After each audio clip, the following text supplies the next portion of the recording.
let us all do we can to build a better future. Kira, you got a story for the people. What's going on? This story feeds right into what we were talking about, so it makes sense to segue to this anyway. So, you know, in the last segment we talked, you know, we watched, I don't even know who the host was, the host on that mainstream media show, talk about how these large tech companies, Google, Apple, and the like, should be shaking in their boots right now in regards to some of the legislation and bills that are up for conversation, I think just in committee right now based on this story.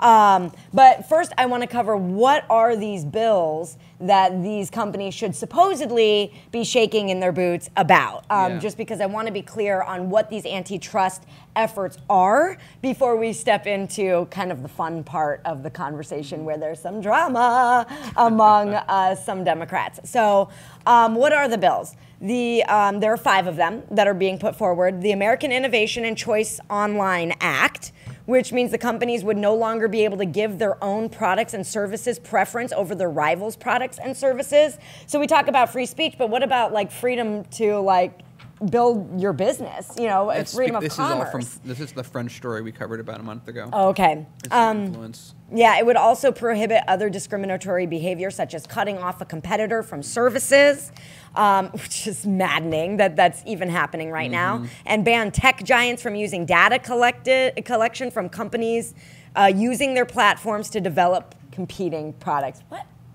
A-holes, really. Like, if big tech was a person, they would have no friends.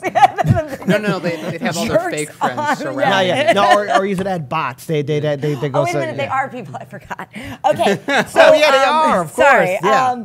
A little brain fart there. The second one, the Platform Competition and Opportunity Act, would bar the use of acquisitions to crush competitive threats or to expand their market power. Ending Platform Monopolies Act would restrain big tech companies from using their power across multiple types of businesses to give themselves unfair advantages. So, for an example, lawmakers have previously indicated that Amazon, whose branded products compete with those of sellers on its marketplace, and Apple, which builds apps to compete in their app store, which is where a majority of apps are actually sold. The Augmenting Compatibility and Competition by Enabling Service Switching Act, or Access Act, would make it easier for people to take their personal information from one tech platform to another. And then the Merger Filing Fee Modernization Act would raise filing fees, providing the government funds to pursue antitrust actions. The money would go to the country's top antitrust enforcers. So more money going to people who are enforcing antitrust. So those are the laws that are on the table right now. But now I want to get into something that's a little bit more saucy than that. And that is something that happened last week between Zoe Lofgren and, how do I pronounce that guy's name? The Antitrust Subcommittee Chair, David Cicilline.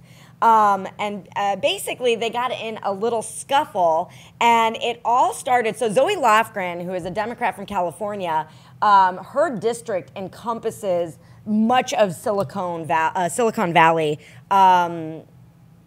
And she is very loud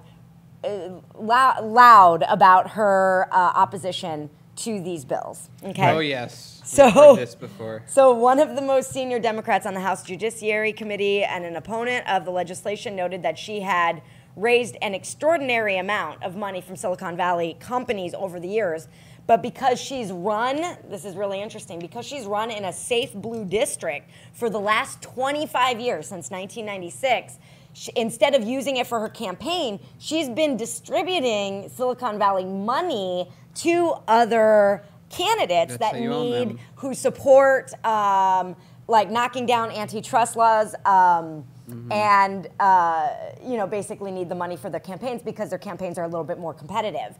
So just so everybody is clear, raising corporate money and spreading it around the caucus is actually a really common tactic that is deployed by members looking to grow their power. So they're like, yo, I get all of this Silicon Valley money, I'll give you some if you vote in this direction. But it's highly unusual to talk openly about doing such things. So the whole controversy started. It's funny to me. I'm sorry. When Lofgren argued that the legislation wasn't just wrong-headed, but also poorly written, which is supposedly a cardinal dig on Capitol Hill. Like if you insult the way it's written, or or if it's doesn't make any sense.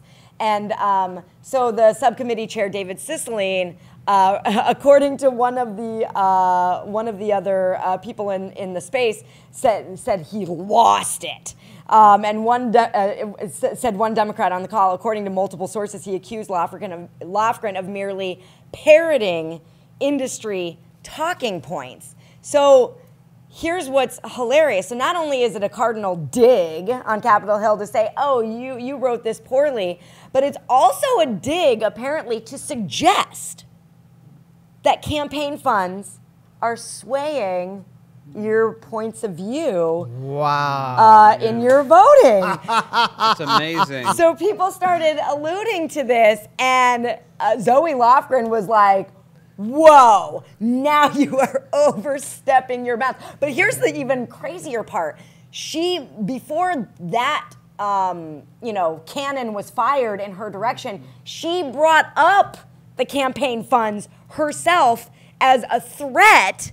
Mm-hmm. and then got really pissed off when somebody was like, oh, you're just parroting talking points of the tech industry. She's like, oh, my word. My honor. Are you saying I've been doing the thing that I've been talking openly about doing right? that doesn't actually exist? By the way, good sir, you besmirched my character. I just want to point out there, every single person that has ever said that campaign funds don't sway votes can't be a capitalist, because you're going against the doctrine that you're talking about when you say that, because you think people are so stupid.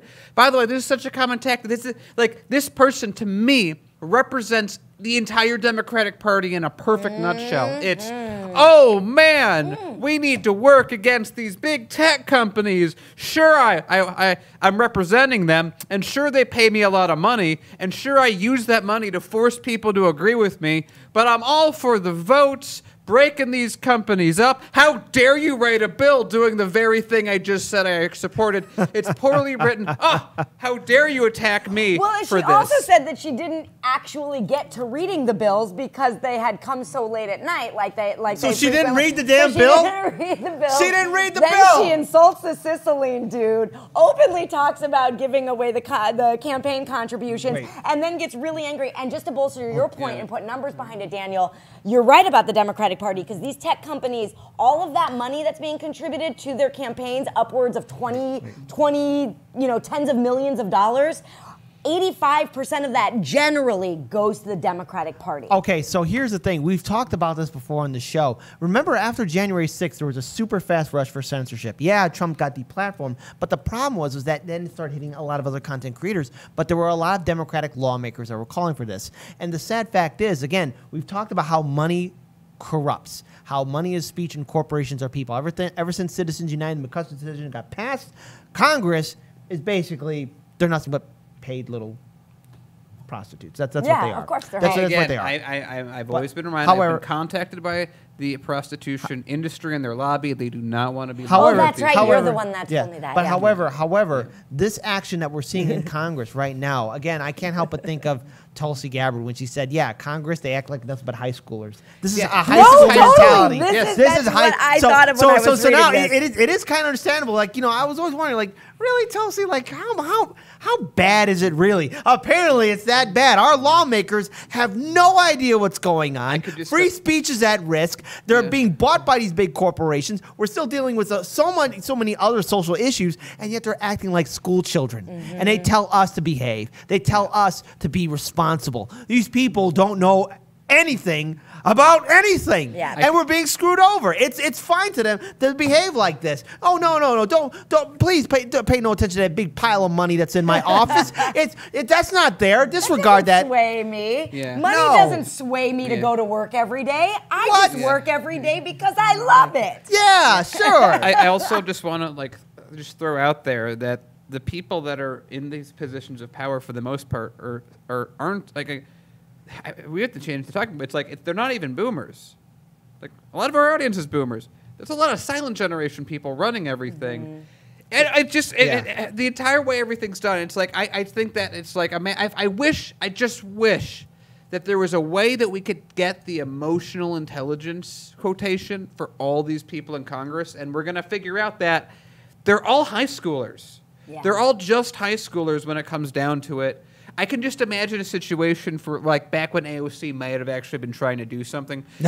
She goes to Nancy, she's like, "Hey, I have a bill that's going to help Medicare for all," and Nancy's like eating, of course, her melted ice cream, and she goes, ice cream. "Yeah," and she just, oops, spills it. "Well, we can't have that bill. There's ice cream on it. Now get out of my office." Or either that, you get someone like Dianne Feinstein, who's like what in her 90s She's now. like, what's going on? No.